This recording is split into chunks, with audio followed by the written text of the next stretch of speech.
Good afternoon, Eden.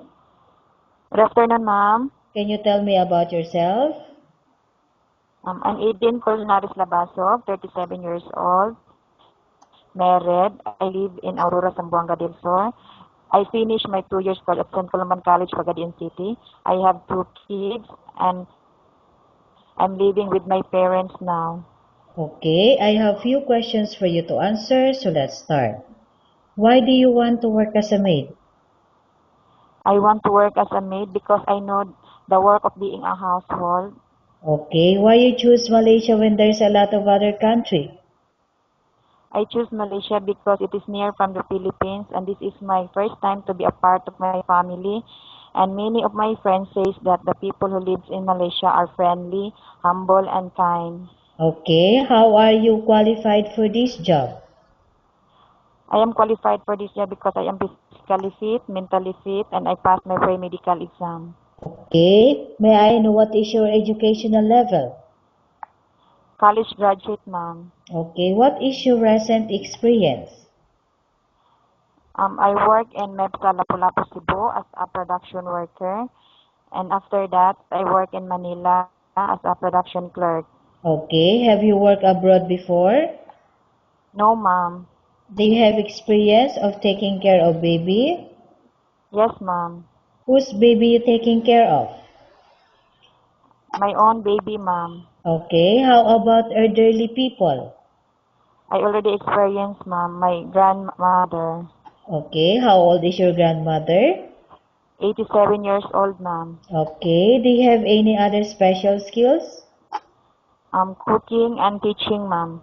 Okay, are you willing to learn new skills?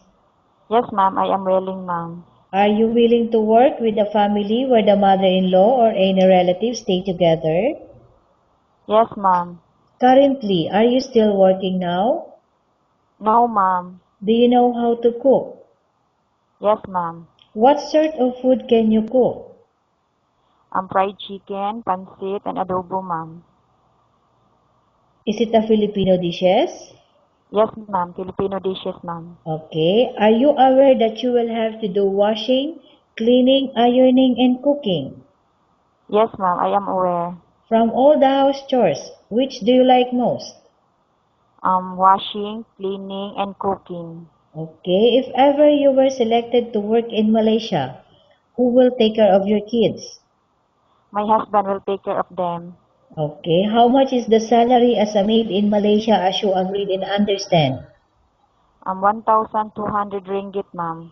Okay. What is the two rules agency have fixed in Malaysia? No day off and no cell phone. Okay, how many years is the contract as you agreed and understand? 2 years contract, ma'am. Okay, can you describe for me your ethics? I am hardworking, self-disciplined, and honest.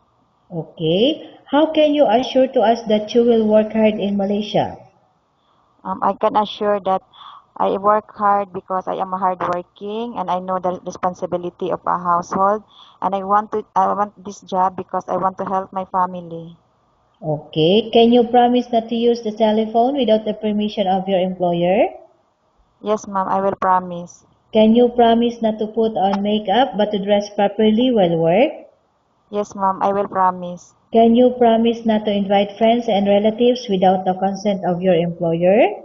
Yes, ma'am, I will promise. Can you promise not to ask for advance salary from your employer under any circumstances?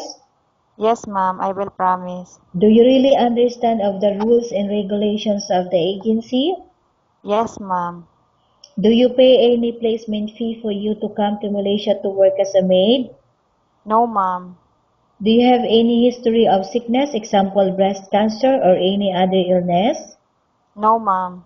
Do you suffer from any skin diseases, allergy or physical defect?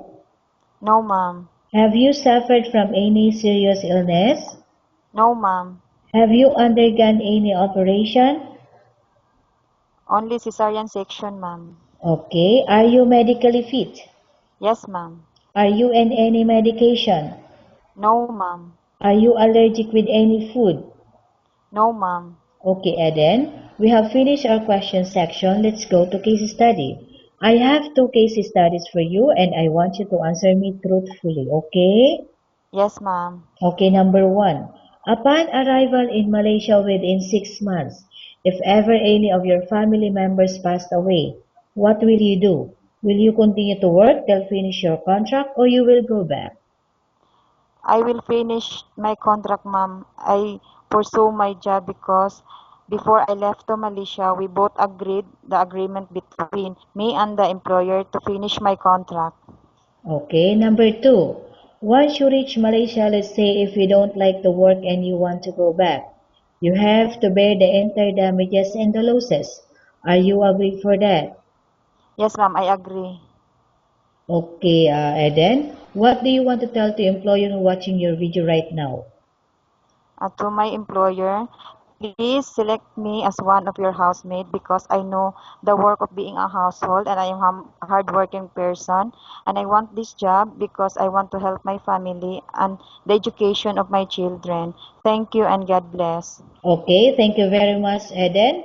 We will update to your agency if there's any selection made by the employer. Okay, thank you, ma'am.